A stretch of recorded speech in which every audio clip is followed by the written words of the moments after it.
before we even start this video, I want to go ahead and let you guys know I am so proud of you. If you are getting yourself into the gym and you want to be the best version of yourself in 2022 or for the rest of your life, I am proud of you and I believe in you and you're going to do it. You are going to be the best version of yourself. You're going to be the girl or the guy lifting the heaviest weights in the gym one day, but you need to get started. And since you're at this video, you've already started.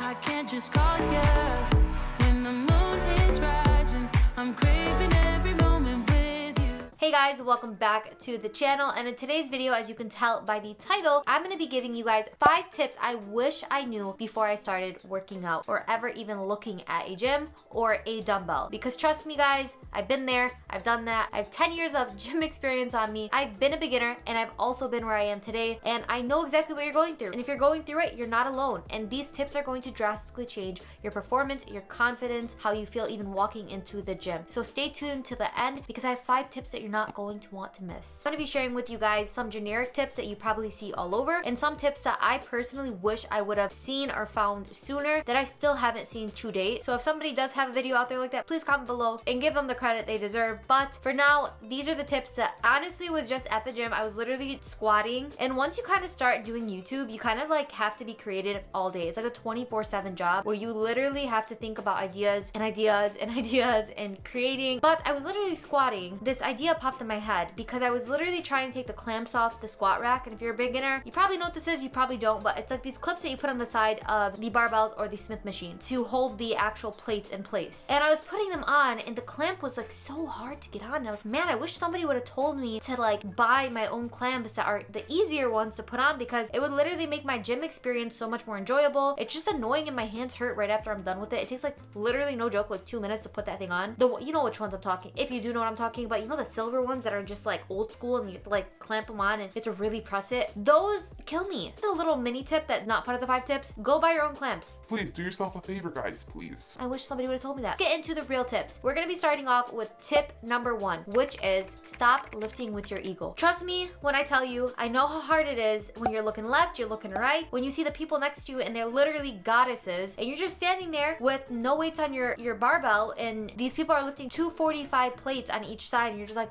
that's a little embarrassing. So you start loading up all this weight and your knees start caving in and you look a mess and it's just not worth it. Stop lifting with your ego. I promise you, the people there that are working out, that have goddess muscles and that are pushing themselves with 45 or 500 pound plates, those people have taken the time and gradually increased their weights over years to get to that level. And if you start out like that, you're literally only sending yourself to the hospital or back home to sit yourself on the couch and never go back again. Do not lift with your ego. Start lifting with purpose instead of trying to impress other people or show them that you're big and tough. I promise you, that's not the way you're gonna show them that. You're gonna show them that you're in the gym, you are a beginner, and you know what, even if you want, go ask them for tips. Go ask them, hey, can you help me with my squat form? I've had a couple girls ask me about how to properly squat, and I literally get so happy because first and foremost, I'm proud of them. I'm like, yes, you are coming into the gym and you are working on yourself, and secondly, it makes me feel like I'm able to be a teacher when I've always felt like I was a student, and I'm always gonna be the student in life, but it just feels good. It makes you feel good as a person, and one day you will be the teacher to somebody that is a student. So look forward to that, okay? Don't lift with ego, lift with purpose. Stop lifting to impress others. That is it. Tip number 2 is going to be work your way up to the scary machines. I call them scary machines because when I began, I remember looking at a barbell or a squat rack and I was like,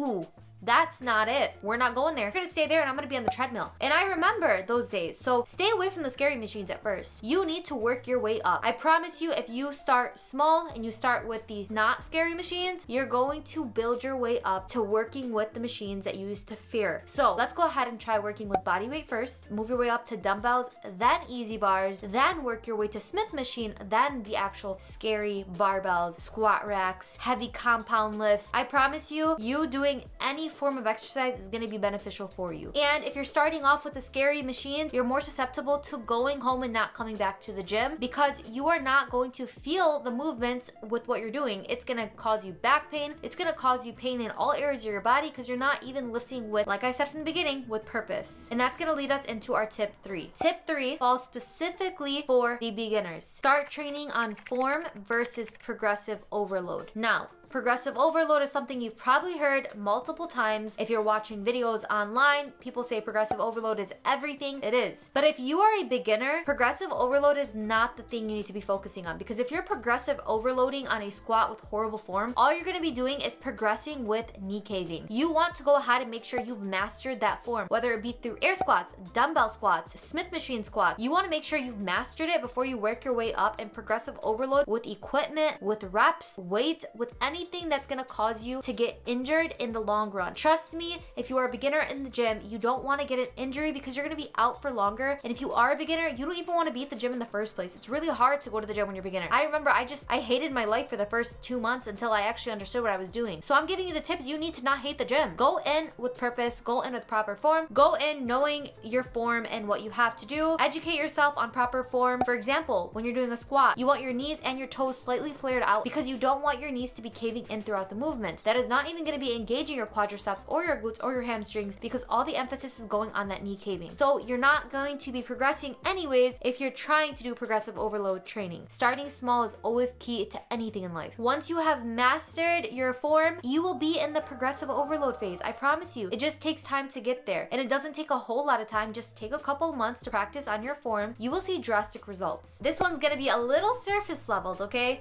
But hear me out, because it can greatly affect your performance in the gym. I always neglected this one. I never understood it the way I do now, but now, ooh, that is life-changing. It is altering my workout sessions, and that is going to be dress appropriately for the workout session you're doing. I'm not talking about appropriate as in modesty or anything of that sort. I'm talking about, for example, I used to work at an all-girls gym and I would just be wearing these Forever 21 wraparound shirts that held nothing in. I would be wearing leggings from Forever 21 as well that were very sheer, and when I was doing squats, they wouldn't hold upright. And I promise you, you not wearing proper gym equipment is gonna put all your mind and muscle connection on your self-conscious, because when you are trying to focus on your glute muscles activating, but then your pants are falling down or they're sheer, you're gonna be focusing on, Hey, is there somebody behind me seeing my butt crack? or is a boob gonna pop out of place from the shirt that I chose to wear on shoulder day? Have you ever noticed why bikers wear biking gear and they wear those biking shorts? Because they're dressing for the performance that they're about to do, so they get the best of their workout and they're not worrying about their clothing and their garments. They're focused on what they're about to do instead of making sure they're comfortable with their gear. Dress to impress yourself and also to impress your performance, because I promise you, you walking in with the proper gym gear is gonna boost your confidence up, and it's also gonna allow you to perform properly without worrying about certain things slipping out, okay? Don't shoot the messenger. I'm just letting you know. Take it as you want. You want to dress a certain way? Go ahead. I'm not telling you to dress, just giving you a tip, you know? Just a tip. Dress how you want though. Lastly is going to be tip number 5, and that is going to be to not overtrain yourself. As a beginner, your results are going to come a lot quicker and your results are going to come a lot easier than somebody that's been training for years, because they have to implement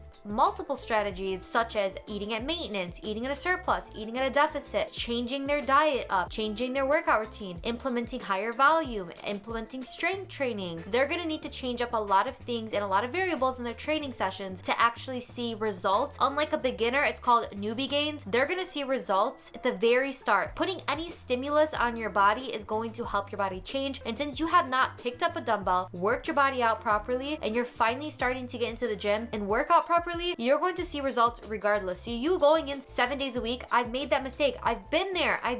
Because once you start seeing results, because you are a beginner and you are going to get those newbie gains, I promise you it's going to become an addictive high, and you're going to want to keep seeing the results, and you're going to become afraid. You might become afraid, not you are, but you might become afraid of losing the gains that you're getting or losing the results you have been achieving. And I promise you that's not the case. If anything, if you continue to constantly go into the gym and get too obsessive with it, you are going to start losing your results, and you're going to start fatiguing, plateauing. You're not going to enjoy it anymore, and you're not going to want to go to the gym anymore. You're going to look at it as a once in a lifetime thing. You know those people that go on like that 500-pound life shows that they lose a bunch of weight and they just put it back on because it's not sustainable? Don't be that person. Make this a lifestyle change. Don't go 7 days a week from the rip. Start slow. Do 2 to 3 to 4 days a week for the beginning of your phase. If you want to include extra day, a 5th day of training, go ahead. But you want to start off slow and give yourself that rest period, because when you rest, you grow. You're not growing in the gym. You're breaking your muscle down in the gym. And when you're going home and you're sleeping enough and you're eating well and you're recovering properly on your rest days, you are going to be growing there. You're going to get your results there, both physically and mentally. And I promise you, the fatigue is not worth it. The burnout was absolutely not worth it. And I've been there. I've done that, and I'll never do that again. I think this would be my biggest tip of all of them, is just do not overdo it. Be balanced. Balanced is key with everything, especially working out and eating properly. You want to make sure that you are taking care of your body, your self-confidence, your self-esteem, not obsessing, not becoming addicted to a external source of happiness. Be happy, do things the right way, and your results are going to come. I know why you let me go. Look to the left, look to the right. Nothing can stop me in the night, like I'm leaving all the bad stuff and trying to